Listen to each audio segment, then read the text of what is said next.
வணக்கம். என் பெயர் திருமதி சுகந்தி. நான் ஆரம்ப தமிழ் பள்ளியின் கணித ஆசிரியராக பணிபுரிகிறேன். ஓகே, இன்னைக்கு நம்ம என்ன பார்க்க போகிறோம்னு சொன்னாக்கா, கணித அடிப்படை விதிகளை 10 மற்றும் 1 அடிப்படையில் எப்படி செய்யுதுன்னு பார்க்க போகிறோம். அதுவும் இல்லாமல் டீச்சரே ஒரு பாடலை கிரியேட் பண்ணி சொந்தமாக எழுதி பாடியிருக்கேன். அந்த பாடலோடு சேர்ந்து நம்ம எப்படி இந்த அடிப்படை விதி கணக்கை செய்யுதுன்னு சொல்லி பார்க்க போகிறோம். சரி, ஆரம்பிக்கலாமா? சின்ன சின்ன பிள்ளைகள் பாட்டு நீங்க கேளுங்கள். கணித விதிகள் நான்காகுமாம். சேர்த்தல் கழித்தல் பெருக்கல் வகுத்தல் என்றாகுமாம். சேர்த்து கழித்தல் பெருக்கல் வகுத்தல் என்றாகுமாம். கேட்டு நீ தெரிஞ்சுக்கோ, செய்து நீ புரிஞ்சுக்கோ. 1 2 சேர்த்தால் 3 ஆகுமாம். பெருசு சிறுசு என்று இங்கு ஒன்றுமில்லையாம். பெருசு சிறுசு என்று இங்கு ஒன்றுமில்லையாம். எண்ணி எண்ணி பார்த்தால் மொத்தமாகுமாம். எண்ணி எண்ணி பார்த்தால் மொத்தமாகுமாம். கேட்டு நீ தெரிஞ்சுக்கோ, செய்து நீ புரிஞ்சுக்கோ. ஓகே, இப்போ பாடலை கேட்டிங்கன்னு சொன்னாக்கா நம்ம சேர்த்தல் பார்க்க போகிறோம். சேர்த்தல்னு எடுத்துக்கிட்டாக்கா 1 2 சேர்ந்தால் 3 ஆகுமா. அப்போ 1 2 சேர்த்தா நமக்கு என்ன நம்பர் கிடைக்கும்? பெரிய தொகை எண் தான் கிடைக்கும். சரியா? முதல் விஷயம். ரெண்டாவது, பெருசு சிறுசு என்று இங்கு ஒன்றுமில்லையாம். அதாவது சேர்த்தல்ல பெரிய எண் சிறிய எண் என்ற வேறுபாடு கிடையாது. நீங்கள் பார்த்தீங்கன்னு சொன்னாக்கா நம்ம சின்ன நம்பரில் பெரிய நம்பரையும் சேர்க்கலாம், பெரிய நம்பரில் சின்ன நம்பரையும் சேர்க்கலாம். அங்கே நமக்கு எந்த ஒரு பிரச்சனையும் கிடையாது. சரியா? ஓகே, அது இப்போது எண்ணி எண்ணி பார்த்தால் மொத்தம் கிடைக்குமா. அப்போ 2 எண்ணிக்கையை நம்ம சேர்க்கும்போது பெரிய நம்பரை அதை நம்ம மொத்த தொகைன்னு சொல்லுவோம். சரியா? இதில் நீங்கள் வந்து குறிப்பு சொல்லியும் நீங்கள் அடையாளம் காணலாம். சரியா? ஓகே, இப்போ ஒரு உதாரணம் பார்க்க போகிறோம். 10 மற்றும் 1 அடிப்படை. எங்கள் டீச்சர் வந்து பாருங்கள், 10கள் 1கள் குழுக்கள் அப்படின்னு 3 விதமாக வச்சுருக்கேன். சரியா? அப்போ இந்த அடிப்படையில் நம்ம எப்படி இந்த அடிப்படை விதி செய்யறதுன்னு பார்க்க போகிறோம். சரியா? ஓகே, 48 சேர்த்தல் 23. 48 அப்படின்றப்ப நம்ம 48ல் எத்தனை 10 இருக்குன்னு பார்த்தோம்னா 4 10 இருக்குது. எத்தனை 10 இருக்குது? 4 10 இருக்குது. 40 8. எங்கள் ஒன்றுகள் எத்தனை இருக்குன்னு பார்த்தீங்கன்னா 8 1 இருக்குது. ஓகே, 8 1 இருக்குது. சரியா? ஓகே, இது சின்னதாக இருக்குங்க, 1 நம்ம வச்சுக்கலாம். சரியா? 8 1 இருக்குது. ஓகே, 23 2 10. இங்கே பார்த்தீங்கன்னா 2 10. அங்கே எத்தனை 1 இருக்குன்னு பார்த்தீங்கன்னா 3 1 இருக்குது. சரியா? 3 3 1 இருக்குது. சரியா? ஓகே, சேர்க்குறப்ப நம்ம எல்லாத்தையும் ஒன்றாமே சேர்க்கணும். ஓகேவா? அப்போ ஒன்றா சேர்த்தோன்னு சொன்னால் ஓகே, இப்படி எல்லாத்தையும் ஒன்றா சேர்த்துருவோம். சரியா? ஓகே, கணக்கு பண்ணால் 1 2 3 4 5 6 6 10கள் இருக்குது. ஒன்றுகள் பார்த்திங்கன்னா 2 4 6 8 10 11. ஓகே, இது எல்லாமே 10, இது 1 11 இருக்குது. அப்போ நம்ம என்ன செய்வோம்? இந்த 10களை என்ன செய்வோம்? ஸ்ட்ரைட் பண்ணுவோம். இந்த 10களை எடுத்து வச்சுட்டு அந்த 10 ஒரு முழு 10ஆக மாற்றிக்குவோம். அந்த 10 ஒன்றுகளை நம்ம ஒரு முழு 10ஆக மாற்றிக்குவோம்.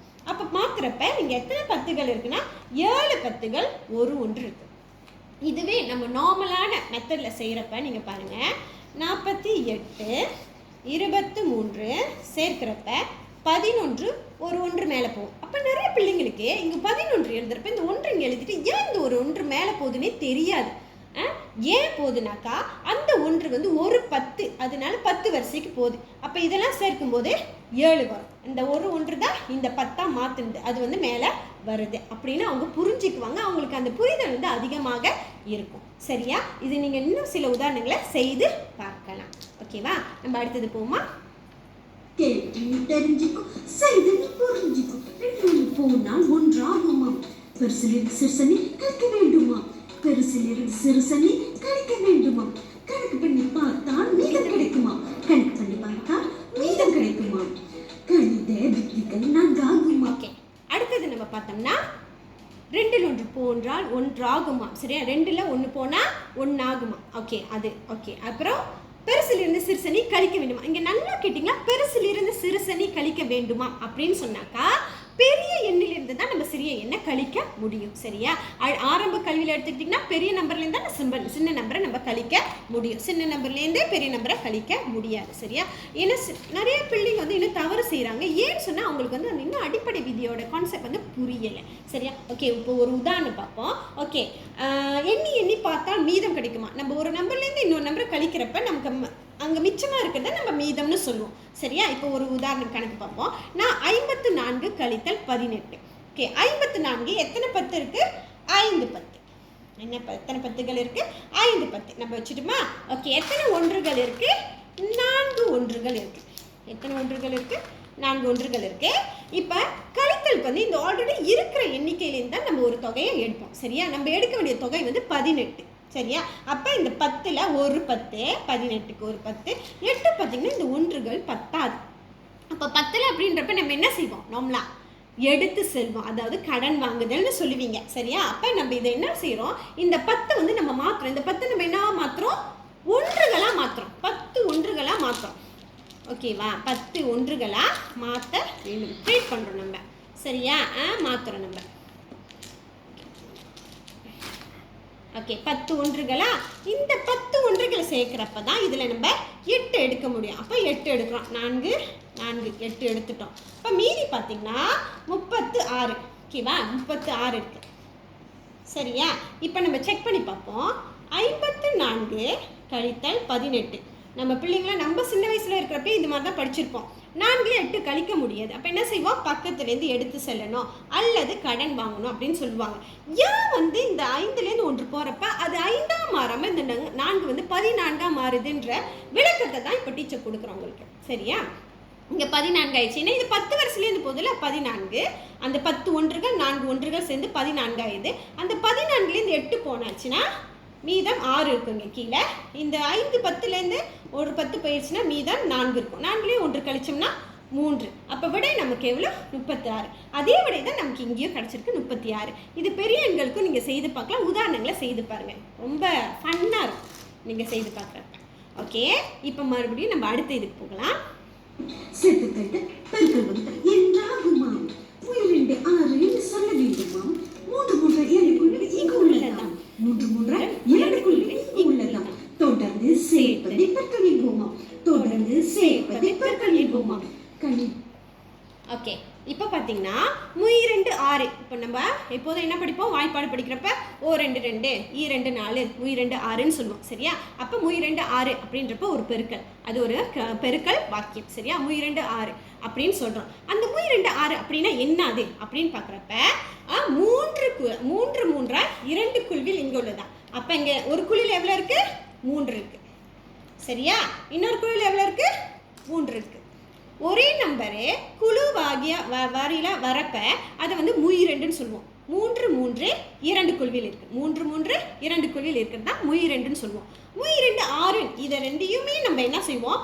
தொடர்ந்து சேர்க்க வேண்டும். என்ன செய்யணும்? தொடர்ந்து சேர்க்கணும். சேர்த்தா 6 கிடைக்கும். நீங்கள் பார்த்தீங்கன்னா 6 கிடைக்குது. அதுதான் வந்து தொடர்ந்து சேர்ப்பதை பெருக்கல் என்போமாம்னு நான் சொல்லியிருப்பேன். அந்த வாக்கியத்தில் வந்து நான் பாடல் வரியில் வந்து நான் சொல்லியிருப்பேன். அப்போ பெருக்கல்னா என்னதுன்னு பார்த்தீங்கன்னா தொடர்ந்து சேர்க்கிறது, தொடர்ந்து சேர்க்கறது. இப்போ உதாரணம் வந்து இந்த 10 மற்றும் ஒன்றுகள் வச்சு நம்ம எப்படி தொடர்ந்து சேர்க்கறது பெருக்கல் செய்ய போகிறோன்னு பார்க்கலாம்.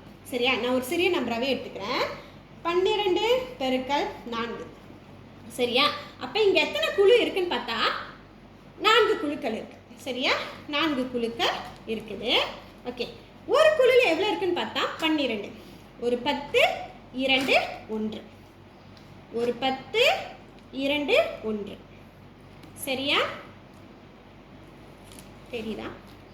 ஓகே, 2 1 2 1. ஓகே, பாருங்க 4 குழுவில் ஒரு 10 2 1, ஒரு 10 2 1 இருக்கு. இப்போ நம்ம இது எல்லாத்தையுமே தொடர்ந்து சேர்க்கிறதுனா ஒன்றா சேர்க்கிறது. அப்போ சேர்த்தோம்னு சொன்னால் 4 10 8 ஒன்றுகள் இருக்கு. அப்போ மொத்தம் 48. மொத்தம் 48 கிடைக்கும். சரியா? இது எல்லாத்தையும் நம்ம ஒன்றா சேர்த்தோம்னு சொன்னால் 48 கிடைக்கும். அப்போ இந்த பெருக்கலை இந்த 10 மற்றும் 1 அடிப்படையில் செய்கிறப்ப பிள்ளைங்க ரொம்ப சுலபமாக புரிஞ்சுக்குவாங்க. இது எல்லாத்தையும் ஒன்றா சேர்த்து இவ்வளோதான் கிடைக்குது, ரொம்ப சுலபமாக இருக்குது டீச்சர் அப்படின்னு சொல்லுவாங்க. ரொம்ப ஈஸியாக புரிஞ்சுக்குவாங்க. இந்த பாடலோட வரிகளில் அந்த விதியோட கான்செப்டையும் அவங்க ரொம்ப தெளிவாக புரிஞ்சுக்குவாங்க. தொடர்ந்து கடைசி என்ன விதி இருக்குன்னு பார்ப்போம்.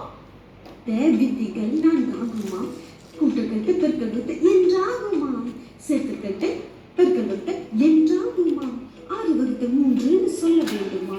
மொத்தத்தை எடுத்து இங்கு சமமாக பிரிக்கணுமா. மொத்தத்தை எடுத்து இங்கு சமமாக பிரிக்கணுமா. அதற்கு நீ வகுக்கணுமா. அதற்கு நீ வகுக்கணுமா. ஒரு குழுவில் உள்ள எண்ணிக்கையை கண்டுபிடிக்கணுமா. ஒரு குழுவில் உள்ள எண்ணிக்கையை கண்டுபிடிக்கணுமா. சின்ன சின்ன பிள்ளைகளை பாட்டு கேளுங்கள். கணித விதிகள்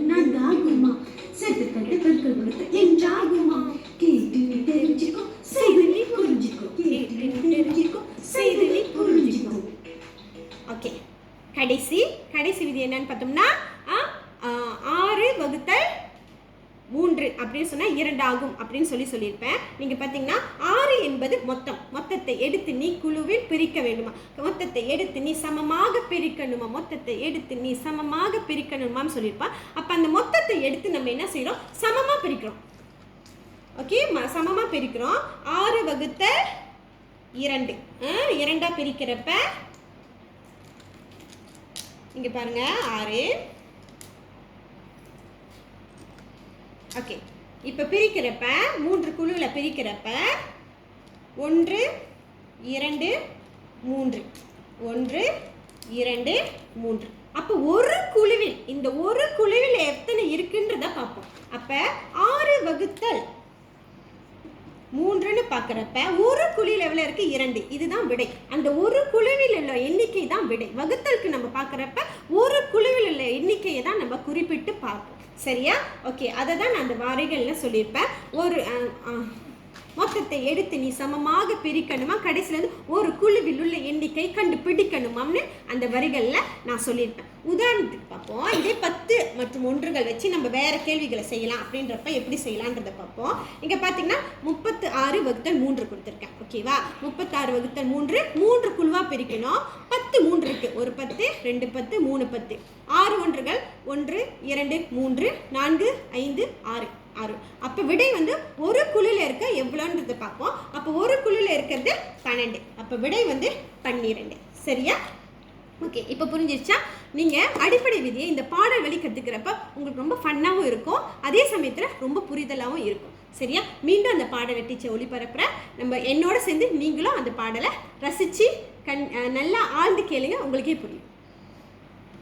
சின்ன சின்ன பிள்ளைகள் பாட்டு நீங்க கேளுங்கள். கணித விதிகள் 4 ஆகுமா, சேர்த்தல் கழித்தல் பெருக்கல் வகுத்தல் என்றாகுமா, செத்துக்கள் பெருக்கல் வகுத்தல் என்றாகுமா, கேட்டு தெரிஞ்சுக்கோ, செய்து நீ புரிஞ்சுக்கோ, 2 சேர்ந்தால் 3 ஆகுமா, பெருசு சிறுசு என்று இங்கு 1 நிலையம், பெருசு சிறுசு என்று இங்கு 1 நிலையம், எண்ணி எண்ணி பார்த்தால் மொத்தமாகுமா, எண்ணி எண்ணி பார்த்தால் மொத்தமாகுமா, கேட்டு நீ தெரிஞ்சுக்கோ, செய்து நீ புரிஞ்சுக்கோ, கேட்டு நீ தெரிஞ்சுக்கோ, செய்து நீ புரிஞ்சுக்கோ, 2 போனால் 1 ஆகுமா, பெருசில் சிறுசனி கழிக்க வேண்டுமா, பெருசில் சிறுசனி கழிக்க வேண்டுமா, எண்ணி பண்ணி பார்த்தால் மீதம் கிடைக்குமா, கணக்கு பண்ணி பார்த்தால் மீதம் கிடைக்குமா, கணித விதிகள் 4 ஆகுமா, செத்துக்கள் பெருக்கல் வகுத்தல் என்றாகுமா, 2 6 என்று சொல்ல வேண்டுமா, 3 2 இங்குள்ளதாம், 3 2 இங்குள்ளதாம், தொடர்ந்து சேர்ப்பலை பெருக்கல் என்போமா, தொடர்ந்து சேர்ப்பலை பெருக்கல் என்போமா, கணித விதிகள் 4 ஆகுமா, கூட்டக்கட்டு பெருக்கல் வகுத்தல் என்றாகுமா, சேர்த்துக்கட்டு பெருக்கல் வகுத்தல் என்றாகுமா, 6 வகுத்தல் 3 என்று சொல்ல வேண்டுமா, மொத்தத்தை எடுத்து நீ சமமாக பிரிக்கணுமா, மொத்தத்தை எடுத்து நீ சமமாக பிரிக்கணும், அதற்கு நீ வகுக்கணுமா, அதற்கு நீ வகுக்கணுமா, ஒரு குழுவில் உள்ள எண்ணிக்கையை கண்டுபிடிக்கணும், ஒரு குழுவில் உள்ள எண்ணிக்கையை கண்டுபிடிக்கணுமா. சின்ன சின்ன பிள்ளைகள் பாட்டு நீங்க கேளுங்க. கணித விதிகள்